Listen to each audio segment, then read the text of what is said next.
Okay, welcome to Single A live scripted game. This is a 2 innings of a game with scenarios that are covering all of the local rules for Single A. Okay, and I may or may not have already filmed this and had to refilm it because I forgot the RBIs. I told you guys I forget RBIs. So I'm not going to bore you with the how to start the game because you should have watched that video already. But just so you know, or just to show you, I did put the ump, so a coach that covers the protecting of the kid ump, and there's the kid ump. I'm just making them up. And then the River Cats, I did the visitor side on the left side of the book because they bat first, and the home side's on the right side of the book because they bat last. But I also indicate it with the V for visitor, and then an and then an H for home. I put the date of the game. I did not put the time yet. I put the field.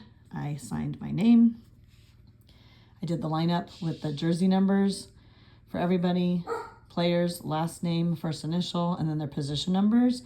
And you'll notice that there's some that this guy's blank. That means he's on the bench for that inning. Same thing on the other side. Left the time of game off, but put everything else on. This team, because they have 12 players instead of 11, have 2 kids on the bench, okay? So there's that. And then I like to fold the book while I'm doing score. So the ump is turning around with 2 minutes left to go, telling me that the start of the game is going to be 11:33 a.m. So I'm going to write that down. Okay, here we go. So inning 1. Oh, just to show you, each of these columns are numbered 1 through 9. We only play a 6-inning game, but sometimes you're going to use more than one column for an at-bat. So we're going to start with inning 1. Player Howell is at bat, and we're just counting to 5, remember, for this division. So you do not need to worry about balls and strikes or pitch counting at all for this division. So Howell is at bat. He hits the ball on pitch 3. So for the first 2 pitches, he just stands there. The third pitch, we're not going to indicate up here. We're going to indicate it in the field. So he hits the ball on pitch 3. He makes it to first base. So this is going to be pitch 3. You're drawing a line showing that he made it to first base. You are circling 1. You can also write 1B if you want. I'm going to start out doing that, showing you, but then I'm going to stop doing it. So he's safe at first. Now we have player Jamie coming up to bat. He's going to swing at 3 pitches. So 1, 2, 3. And he misses all of them. On the 4th pitch, he swings and he gets a hit. The hit goes to third base. So when he hits it, it goes to third base. I just like to have you draw a mental picture in your mind. He hits it to third. He makes it to first base. Okay, and the runner who was on first base makes it to second base. So you're not only doing the batter's box, but you're doing the runner box now as well. So I like to go from the batter backwards. So it just makes sense. But you can do it however way you like. Just make sure it matches what's happening on the field.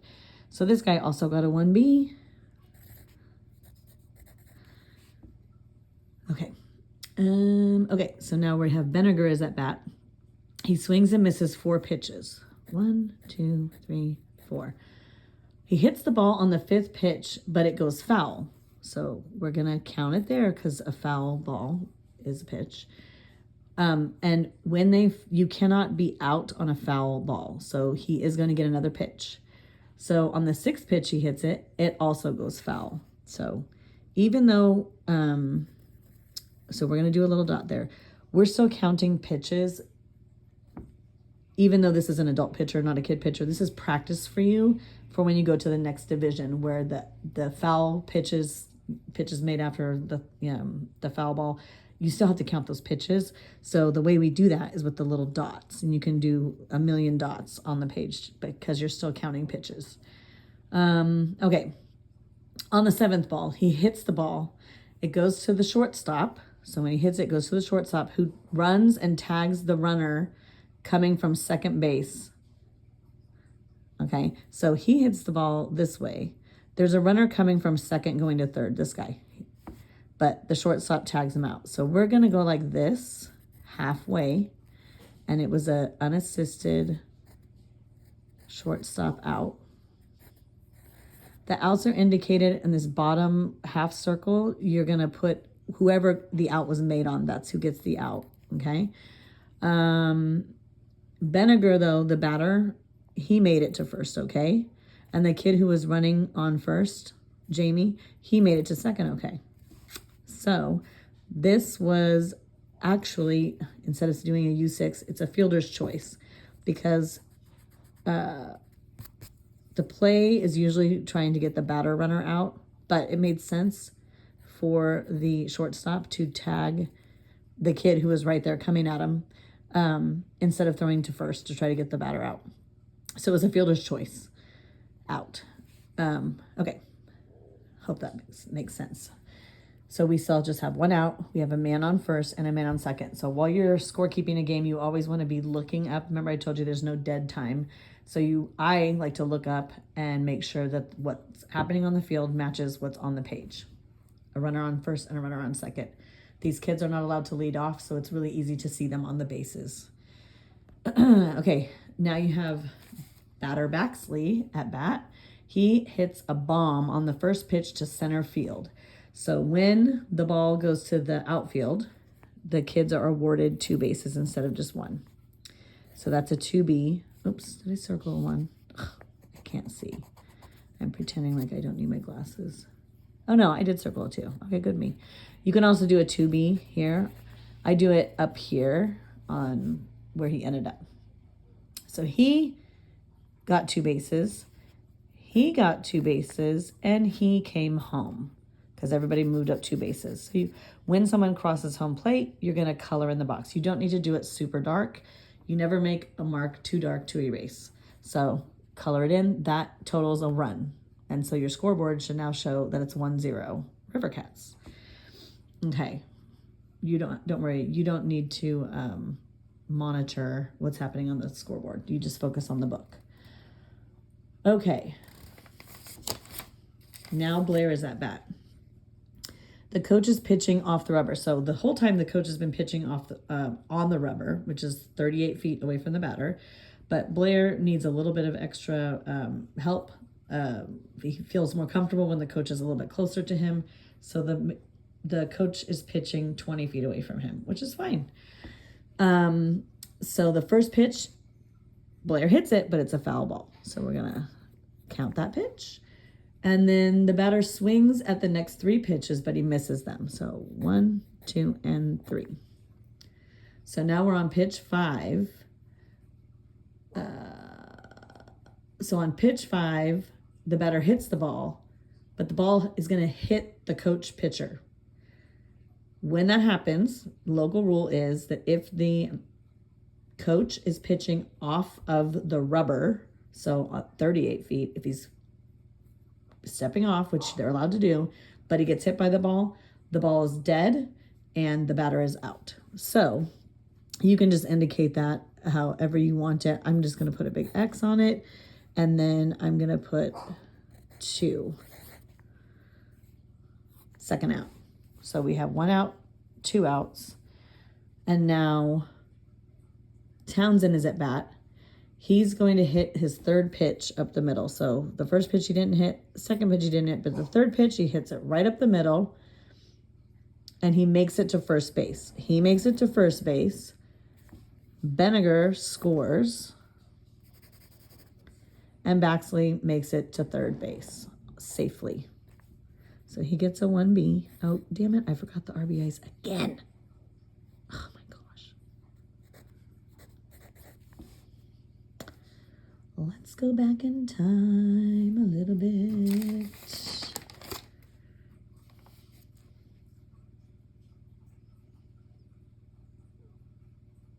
Okay, Baxley is the one who got an RBI. He got 1 RBI. And then this guy got an RBI. So remember, when a batter bats and a runner comes across the base, they get an RBI. This is what I forget. I swear to God, every time. Told ya. So that the RBIs are indicated in this little triangle So now we have 2 players with 1 RBI. You can have 1, 2, 3, or 4 RBIs. Watch the video about player position numbers and scorekeeping abbreviations, and it explains it in detail. Okay, Saka is at bat. He swings and misses all 5 pitches. So 1, 2, 3, 4, and he swings, and so he struck out. And the batter is out. That's 3 outs. So that inning's over. To indicate the end of an inning, you put a little dark diagonal line in that corner. You also do a squiggly line so that you're not tempted in the next inning to go pick up where you left off. You're going to count the runs that were scored. So you had 2, and you go down to the bottom here where it says R, and you're going to put 2, okay? And then you're going to flip the book over to the home side. Okay, so now we're starting with batter Franzoni. He swings and 3 pitches and misses. Please know that when you're watching the game, it's going to be super duper slower than what I'm doing. So if you feel like it's fast, take a breath. It's going to be way slower when you're watching the game. On the 4th pitch, he's going to hit the ball. It's going to go up the first base line, so it goes that way. The ball makes it, it goes all the way to the deep right field. So when it happened, local rule is if it gets to the outfield, it's a 2B. So 2 bases. Now, they can try to get him out at second, just know that. But if they are floundering out there, he can make it to, he doesn't have to stop at first base.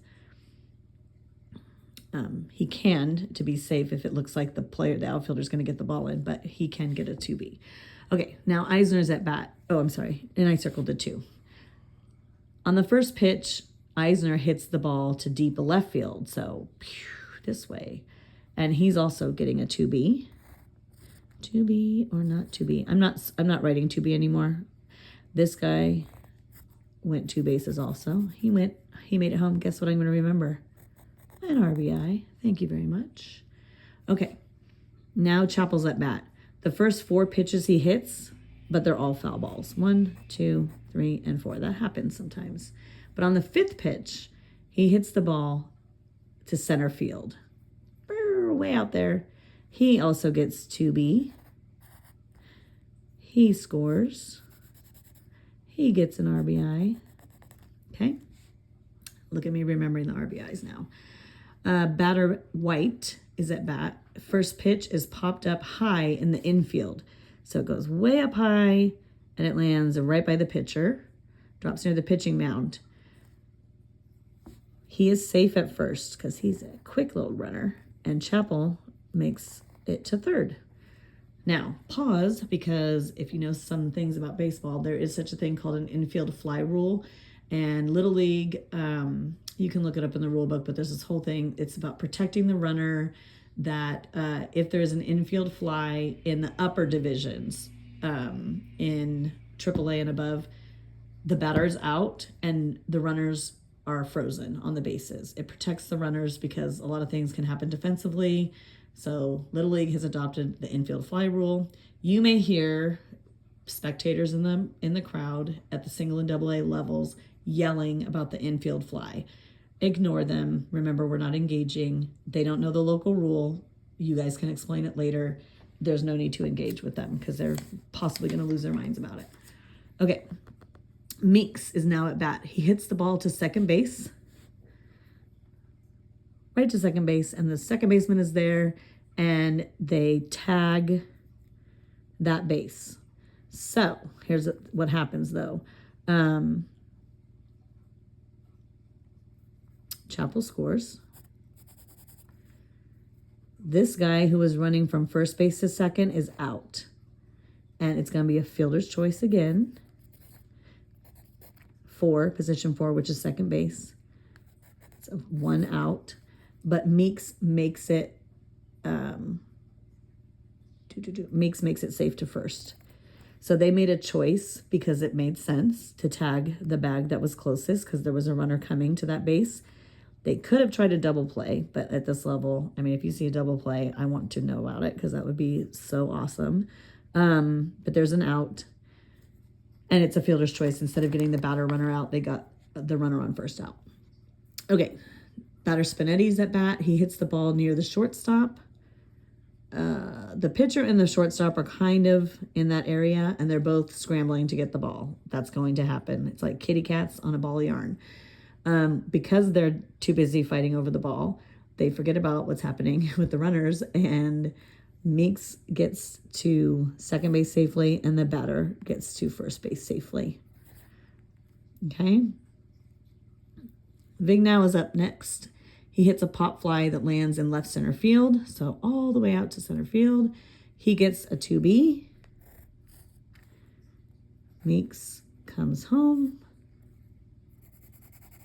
And now Spinetti's on third. Okay, now Goss is at bat. He hits the ball to deep left. So he hits the ball way out here. So he's going to get 2B. This kid crosses. And technically this kid's also going to cross. But guess what? We're at 5 runs. As soon as that 5th run crosses home plate, your hand should be up in the air. Not the hand you're writing in maybe, but the other hand.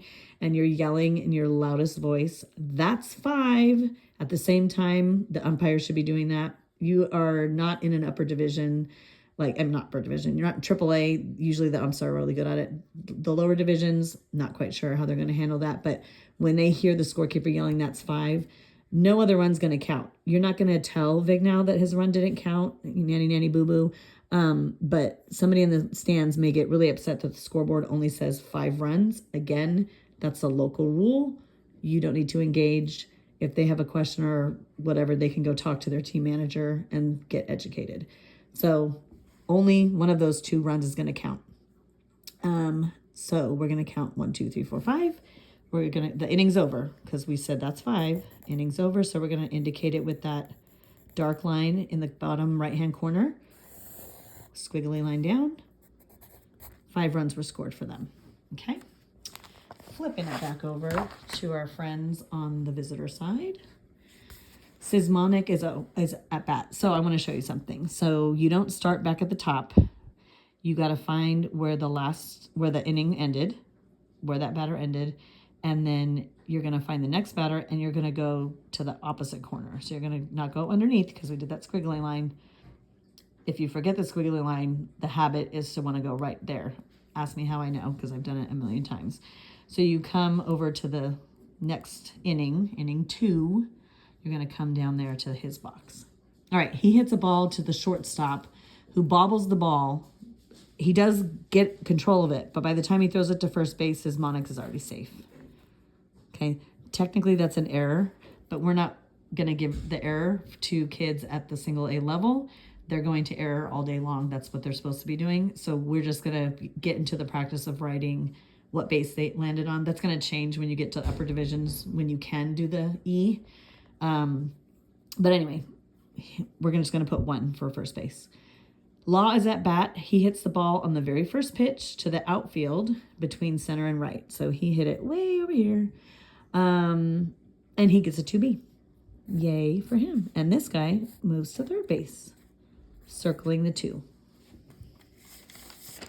Both of those guys hit on the first pitch.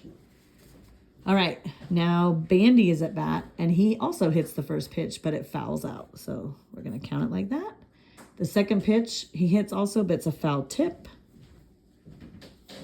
The third pitch is also a foul that lands right in the catcher's glove. Don't ask me how that happened. It was a minor miracle. So this is going to be, he is out when that happens. So that's going to be unassisted 2. And it's the first out. So you're going to put it in that little half circle spot. Circle it. Okay. Schreiber is now up at bat. And he stands there, but he does not swing at any of the 5 pitches thrown. 1, 2, 3, 4, 5. He struck out looking. And that's a 2. It's a second out. Okay.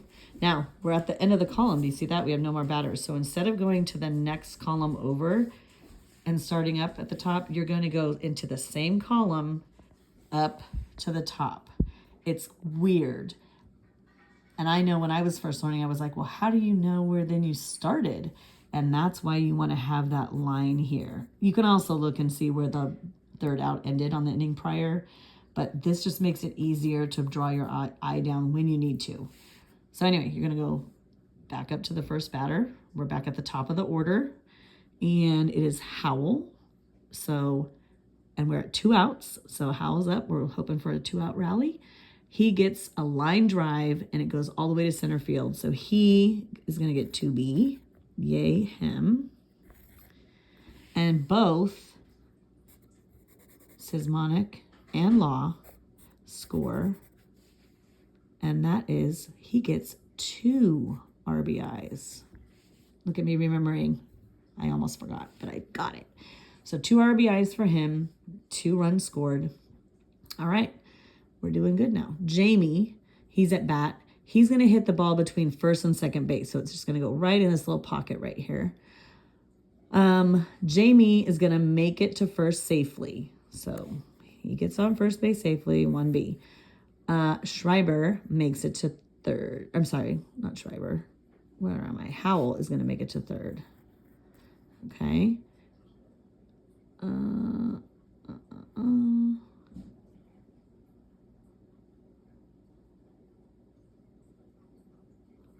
And actually, Jamie is going to make it to second. So there you go. No, he's not. Doy. Okay, this is why erasers are important. Okay, so he is at first base. First, we have man on first, man on third. Okay, now we're at Benninger. He's at bat. Okay, so we're still at 2 outs. He hits the ball right to second base. So it's hitting right to second base. Second base is kind of bobbling the ball a little bit. He's trying to field the ball. Schreiber at that time, he crosses home at the same time that second baseman gets control of the ball, and he tags out